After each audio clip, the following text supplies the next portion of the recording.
Presiden Prabowo menjamin demo atau penyampaian aspirasi dihormati, namun pelanggar hukum akan ditindak. Selengkapnya kita bahas bersama penasihat ahli Kapolri Arianto Sutadi dan dosen hukum tata negara Universitas Andalas Ferry Amsari. Selamat sore Bung Ferry, selamat sore Pak Arianto. Terima kasih sudah bergabung bersama kami di Kompas Petang. Ibu, selamat sore. Sore Mbak Cynthia.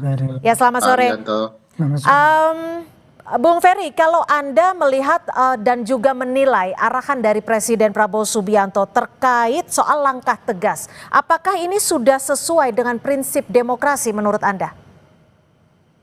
Saya pikir sikap Presiden tidak terlalu tepat ya. Pertama, harusnya Presiden malah memastikan agar Panglima TNI dan Kapolri tidak melakukan perintah yang membuat publik terluka.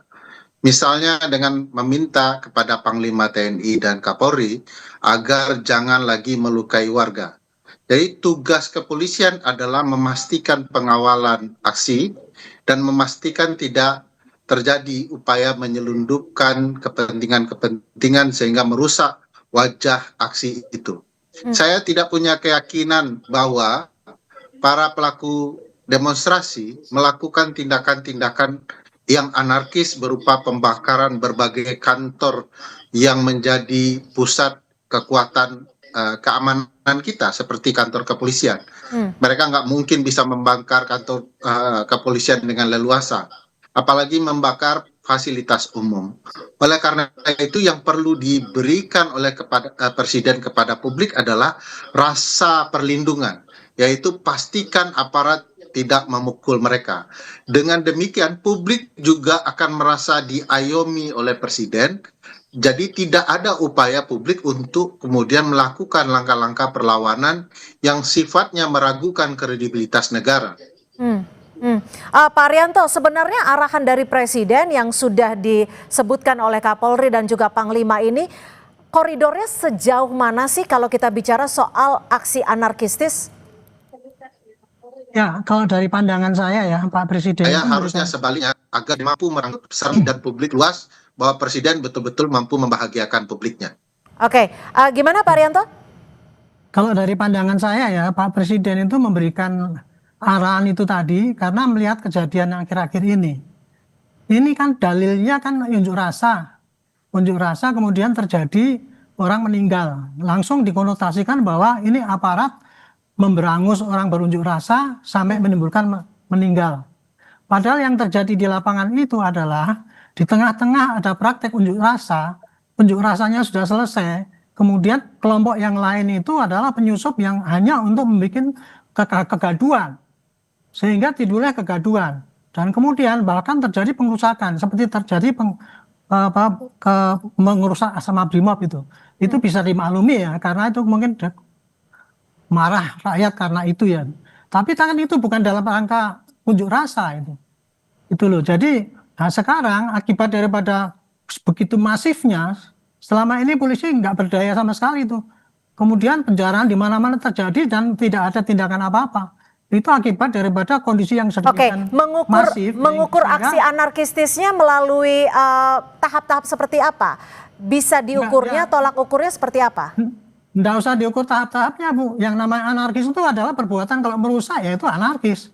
Tetapi kalau cuma ngomong-ngomong di depan itu orasi itu namanya unjuk rasa. Ini kan yang terjadi sekarang kan yang terjadi di lapangan itu adalah kerusuhan ataupun bukan unjuk rasa ya. Penyerangan akibat kemarahan masyarakat itu tadi. Yang itu disusupi oleh orang lain pasti.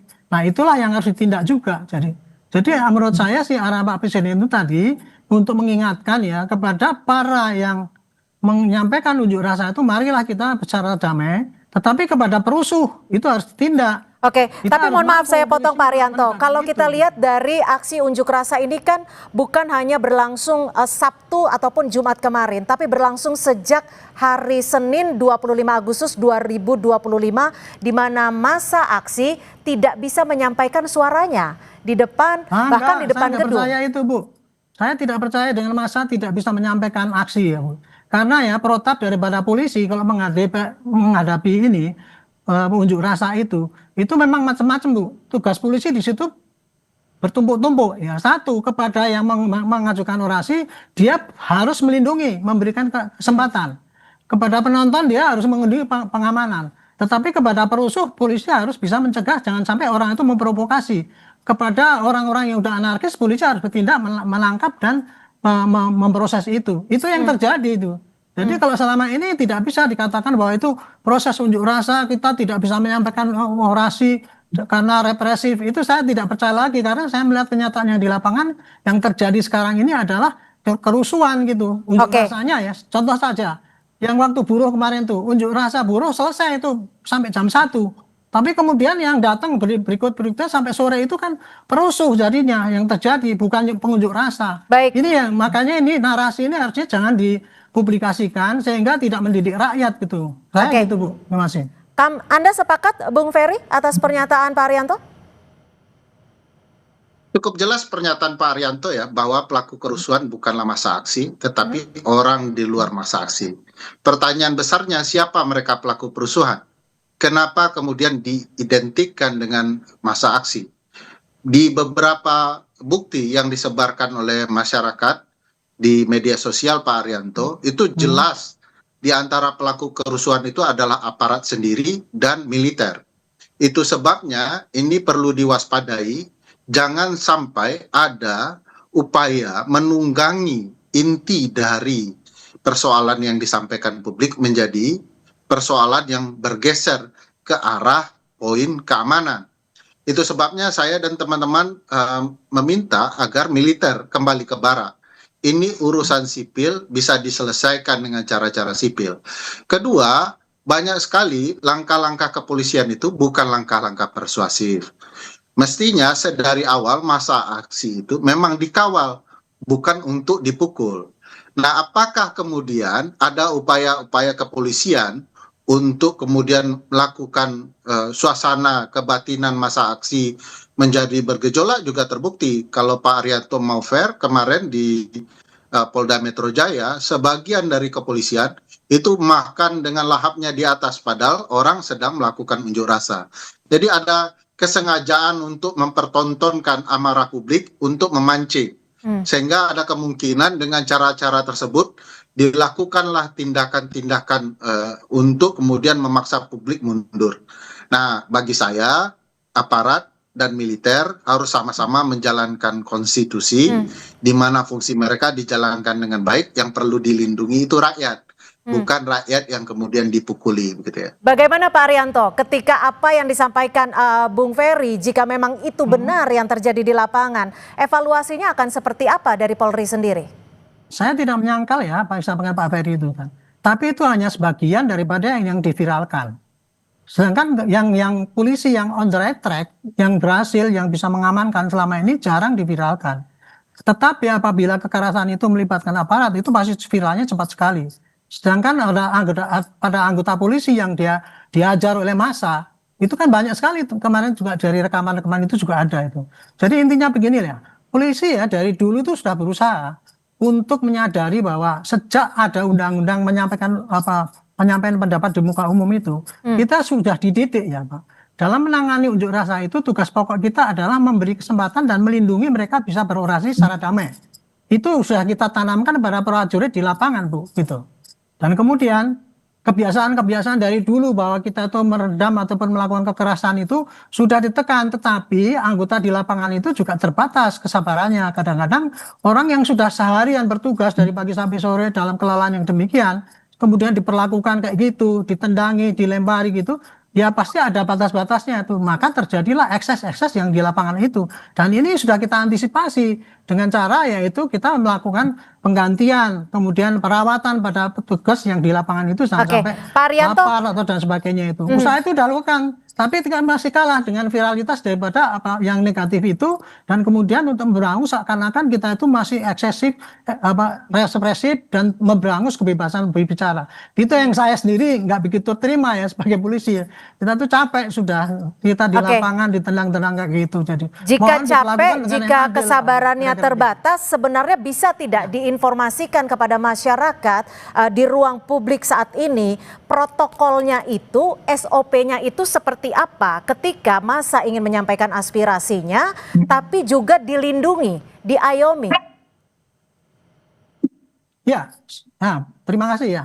Jadi gini, seperti tadi saya katakan, kalau menghadapi unjuk rasa, maka polisi-polisi yang menghadapi itu dibagi-bagi menjadi tugas-tugas, berbagai tugas, yaitu satu, yang bertugas mengawasi atau mengamankan mereka itu untuk berunjuk rasa supaya dengan damai, dan kemudian yang bertugas juga mencari siapa-siapa, jangan-jangan ada perusuh yang nanti memprovokasi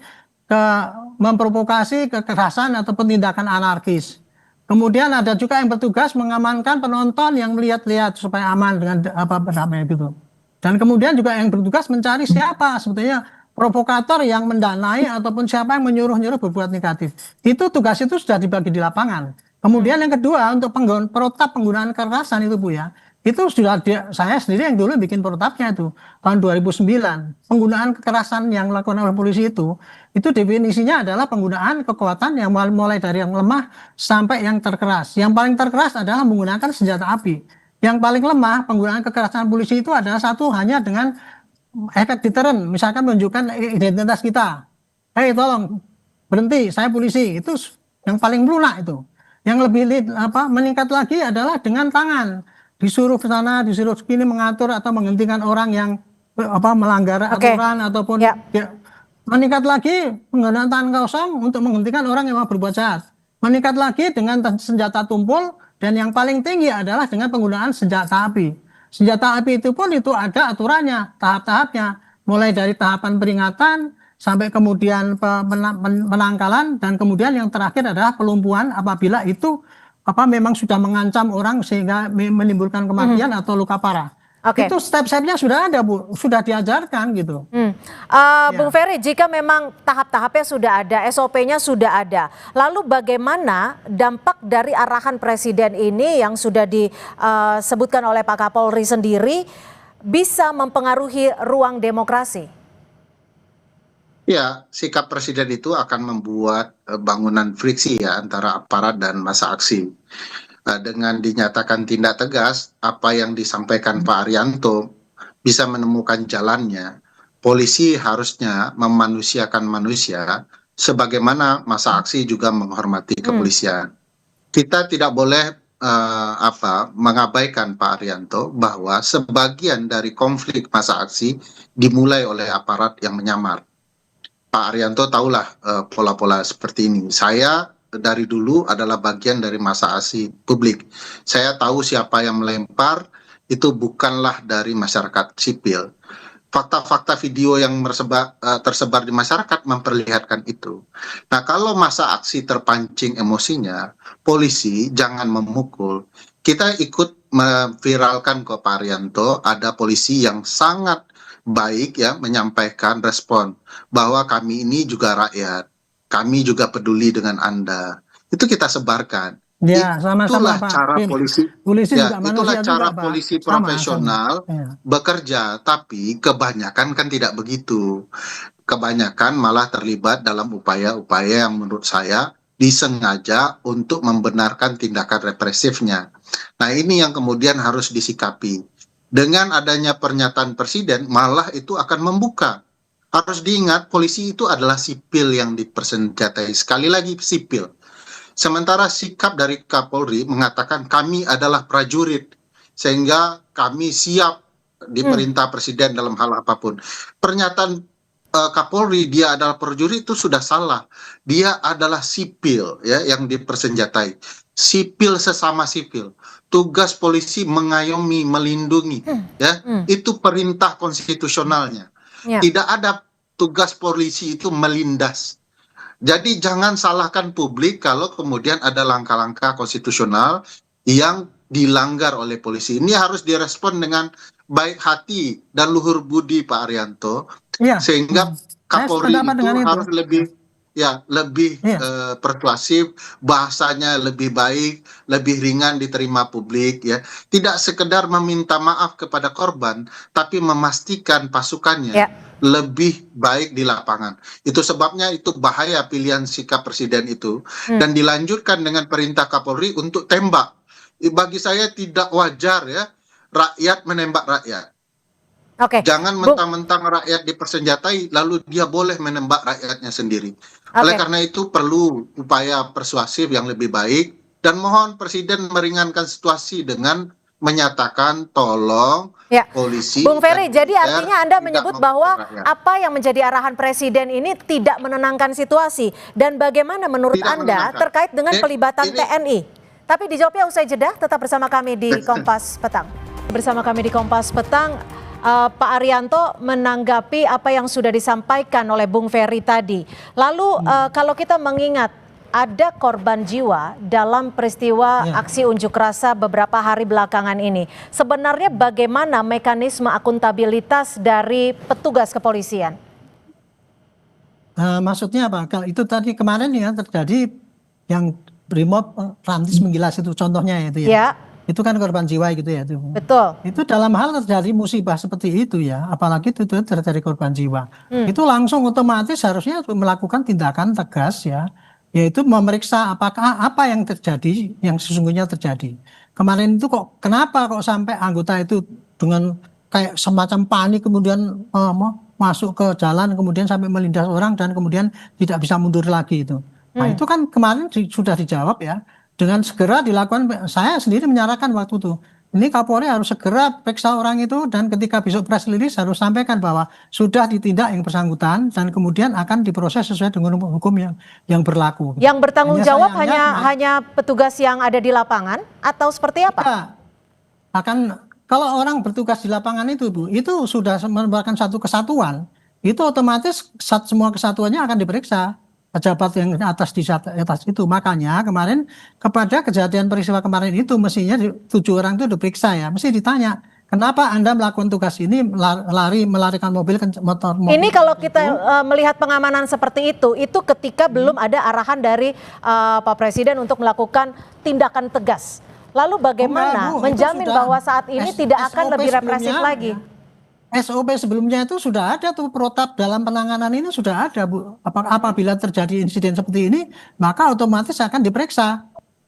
Dalam SOP dalam ini ya petunjuk pelaksanaan protap penggunaan kekerasan itu pun sudah disebutkan juga apabila ada anggota polisi ya yang menimbulkan korban dalam penggunaan senjata ataupun apa, itu akan diperiksa kenapa dia menggunakan seperti itu, diminta pertanggungjawabannya. Atasannya pun juga akan diminta pertanggungjawabannya kenapa dia berbuat begitu gitu. Dari keterangan itulah maka kita bisa menentukan apakah dia itu memang betul salah mutlak melakukan kejahatan ya, atau dia hanya salah prosedur karena situasi lingkungan, atau dia tidak sengaja atau bagaimana dan sebagainya. Itu nanti akan ditentukan ya dalam pemeriksaan itu dan kemudian akan dijatuhkan sanksi. Nah, Tapi kalau di lapangan seperti itu SOP-nya harusnya bagaimana sih Pak Arianto ketika ada banyak massa dan juga ada kendaraan taktis yang bisa dikatakan sebenarnya cukup powerful, SOP-nya harusnya bagaimana?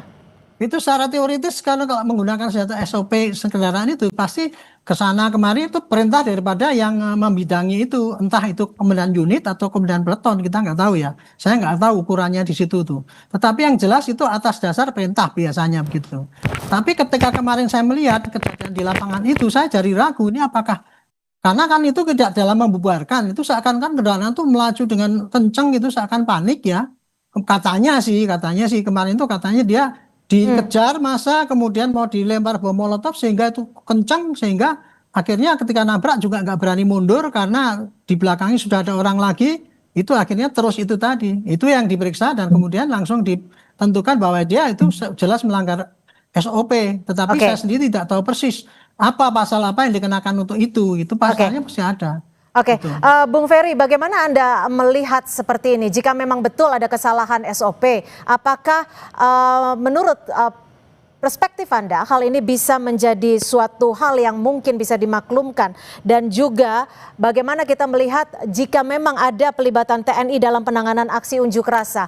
Apakah ini suatu hal yang demokratis ketika kita tahu bahwa fungsi TNI dan fungsi Polri sendiri bisa dikatakan berbeda? Ya, pertama kalau saya lihat ya kejadian dari video ini bukan melanggar SOP. Kalau melanggar SOP itu melanggar etik, melanggar administratif. Ini pembunuhan bagi saya. Itu terlihat ada kesengajaan. Kalau alasannya kendaraan itu diancam, harus diingat ini kendaraan semi tank baja ini. Tidak mudah dipukul, tidak mudah dibom molotov. Jadi bagi saya polisi mulai pula belajar untuk menjelaskan ke publik alasan-alasan. Jadi jangan semangat korupsnya. Harus diingat Pak Arianto dan teman-teman kepolisian, pasal 30 itu kan jelas menyebutkan bahwa fungsi kepolisian itu adalah melindungi, mengayomi, melayani. Di mana konsep melayaninya jauh tertinggal di dalam aksi-aksi seperti ini. Oleh karena itu, ketika kekacauan muncul, timbullah upaya pihak lain yang bernama militer untuk masuk. Bagi saya, mari polisi dan publik berangkulan memastikan motif kerusakan ini dilakukan oleh oknum-oknum, dan pastikan juga pimpinan-pimpinan yang memerintahkannya diberikan sanksi. Saya menyarankan kemarin bahwa seluruh pangkat jenderal yang ada diturunkan satu tingkat untuk memastikan pemeriksaan lebih adem, ya, lebih pasti, agar kemudian ini bisa menyejukkan publik sesegera mungkin. Jadi ada faktor penghukumannya. Kedua, militer pasti dilarang masuk, ya. Militer itu jangan reaktif kalau urusan di dalam negeri. Reaktiflah di urusan pertahanan, di lingkungan pertahanan kita, di perbatasan kita. Jangan kemudian memanfaatkan situasi, mengambil alih dan segala macamnya. Banyak kemudian sikap-sikap sudah ditunjukkan oleh publik secara konstitusional itu salah dilakukan oleh militer. Kemarin mahasiswa sudah meminta militer untuk kembali ke barak, untuk mengurus kesejahteraan prajurit, dan serius dalam hal itu. Jadi jangan kemudian pimpinan militer memanfaatkan situasi dan keadaan untuk mengambil alih peran kepolisian. Jadi menurut Anda batasnya di TNI ini seperti apa, Bung Ferry? Karena kan tadi arahan dan juga instruksi Pak Presiden ke pengamanan dilakukan TNI dan Polri bersinergi. Ya, oleh karena itu saya meminta Pak Presiden belajar ya soal hukum tata negara dengan baik. Jangan kemudian menerapkan sikap militeristik beliau dalam konteks seperti ini. Dengan kemudian memerintahkan Panglima, dia kan harusnya bilang begini. Satu, tidak boleh kemudian kepolisian memukul warga. Amankan dan pastikan persuasifnya muncul. Pastikan cara melayani muncul. Presiden kemudian memerintahkan kepada militer untuk mundur, ya. Tidak boleh militer ikut campur urusan ini. Saya tidak bisa melihat bahwa ada ruang bagi presiden untuk memastikan militer kembali ke barak. Padahal presiden sipil yang baik harusnya memerintahkan militer kembali ke barak dan kemudian memastikan kepolisian melakukan pengamanan. Saya bilang omong kosong, publik bisa membangkar kantor kepolisian kalau tidak ada peran aparat, baik aparat yang berbaju coklat maupun berbaju hijau. Tidak mungkin publik nonsen, ya. Itu tidak mungkin. Dalam konsep apapun tidak bisa. Karena ketika kepolisian betul-betul menjalankan tugasnya, tidak mungkin kantornya dibakar. Bahkan kalau fasilitas umum dibakar pun tidak mungkin. Kalau betul-betul polisi menjalankan tugasnya. Bagaimana Pak Arianto Anda menanggapi ini ketika memang nantinya arahan dan juga instruksi dari Presiden adalah Polri bersinergi dengan TNI untuk melakukan pengamanan, bahkan tindakan tegas jika ada anarkis dari masa aksi? Kalau saya kira ya Pak Presiden itu memberikan perintah itu kan berdasarkan dalam posisinya sebagai kepala negara. Negara kita itu negara hukum. Yang kita hadapi itu adalah suatu kekacauan. Kekacauan itu timbulnya karena adanya pelanggaran hukum. Ya pasti upaya yang terbaik ya untuk meredakan kekacauan ini ya pakai penindakan hukum yang berlaku apabila memang di situ ada pelanggaran hukum. Adapun untuk menenteramkan itu ya lain lagi, kalau untuk mencegah itu lain lagi caranya gitu. Tapi kalau untuk menindak suatu kejadian yang terjadi, Pak Arianto, ya silakan aja. Tapi saya itu pandangan saya, Pak. Saya bukan ahli hukum ya, Pak. Tapi pandangan saya itu dari masalah cara melakukan tugas pengamanan itulah yang ditempuh. Kalau polisi kan tugasnya kan ada 3 itu Pak, Kamtibmas, penegakan hukum sama pelayanan kan gitu kan. Nah 3 itu harus dilaksanakan. Nah, menghadapi suatu pelanggaran hukum ya tugas polisi cuma membantu penegakan hukum. Silakan Bung Ferry. Ada pencegahan, ada penindakan. Ya, bagi saya pernyataan Pak Arianto tepat betul ya kalau Ya. bicara soal apa yang harus dilakukan presiden. Kan titik persoalan bukan di masa aksi, tapi di ruang politik kekuasaan yang salah mengeluarkan kebijakan. Nah, kalau Harus itu saya Pak nggak tahu, Arianto lihat, saya bukan orang ya politik, tunggu, Pak. makanya Ya, makanya saya nggak ngerti lah. solusinya Makanya harusnya saya hanya dari presiden pandangan bukan saya sendiri aja. Gitu. ya solusinya bagi presiden bukan memerintahkan menindak tegas kepada masa aksi, tapi kemudian menindak pelaku-pelaku politik yang menimbulkan kegerahan atau kemarahan masa aksi. Nah, ini yang belum terlihat dari presiden. Jadi duduk persoalannya tidak diselesaikan oleh presiden. Presidenlah yang harus menyatakan untuk sementara agar ketua-ketua umum partai memerintahkan anggotanya berhenti gitu ya, dan kemudian memberikan sanksi di partai politik. Presiden juga bisa memerintahkan kepada parlemen menunda kenaikan gaji mereka. Itu substansi persoalannya, bukan menindak tegas gitu ya.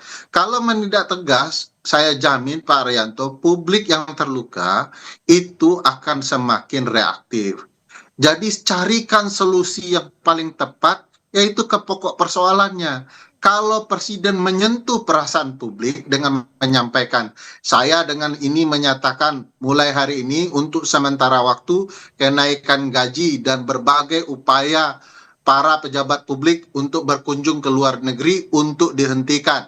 Nah, ini masih aja anggota parlemen pergi ke Sydney dan lain-lain. Jadi menurut saya pokok persoalannya itu jangan kemudian malah mengukur masyarakat sebagai pokok persoalan sehingga boleh ditindak tegas. Itu yang salah menurut saya. Oke, Pak Arianto, lalu bagaimana dari Polri sendiri, adakah jaminan keamanan ketika masyarakat ingin menyampaikan aspirasinya? Apakah memang ketika aspirasi ada arahan ataupun instruksi untuk penindakan tegas, masyarakat artinya harus mengurangi suaranya atau seperti apa untuk menjamin keselamatan mereka juga? Justru perintah ya Bu, yang menindak tegas itu ya sejak, saya ulangi lagi, sejak ada undang-undang penyampaian pendapat di depan umum tahun 99 atau apa itu ya. Tugas polisi ya, kalau menghadapi itu tugasnya jelas, satu melindungi orang yang mau menyampaikan pendapat itu supaya bisa berbuat dengan bebas sesuai dengan hak dia gitu. Makanya itu kan 3 hari sebelumnya kan ada pemberitahuan itu, bukan dikeluarkan izin, tapi supaya kita bisa ikut mengamankan. Itu doktrin polisi sejak ada undang-undang itu yang memang doktrinnya itu kayak gitu. Adapun pelaksanaannya di lapangan, kadang-kadang polisi itu kadang-kadang masih melakukan tindakan pelanggaran dengan mukul dan sebagainya, itulah risiko daripada polisi, anggotanya banyak ya, dan kemudian kan tidak mudah untuk bisa menciptakan orang yang betul-betul disiplin seperti itu. Gitu. Jadi dengan adanya perintah ini tadi, kita tegas ya, perintahnya pasti gini, mengamankan unjuk rasa itu satu, yang menyampaikan unjuk rasa harus itu dijamin keamanannya. Dan yang kedua, para perusuh yang menimbulkan kerusuhan, yang memanfaatkan itu harus bisa ditangkap. Kira-kira gitu Bu. Artinya itu kembali lagi ke tugas Polri sendiri, bagaimana mengamankan bahwa aksi unjuk rasa, aksi aspirasi masyarakat bisa murni. Jika ada penyusup, tugas polisi ya? Dengan murni, aman gitu. Oke. Melindungi masyarakat, melindungi pembicara, tapi juga mencegah si perusuh itu supaya bisa ditangkap. Sehingga itulah tanggung jawab polisi untuk mengamankan semua orang kan gitu. Oke. Artinya kami pertegas lagi, penyusup yang ada di lingkaran aksi aspirasi masyarakat, tugas dari Polri sendiri untuk mengamankan penyusup tersebut. Betul, untuk mengamankan dan menindak pelanggarannya itu. Oke, baik. Terima kasih Pak Arianto Sutadi, penasihat ahli Kapolri, Bung Ferry Amsari, terima kasih dari dosen hukum tata negara dan juga peneliti dari Posdam Universitas Andalas. Terima kasih, selamat sore.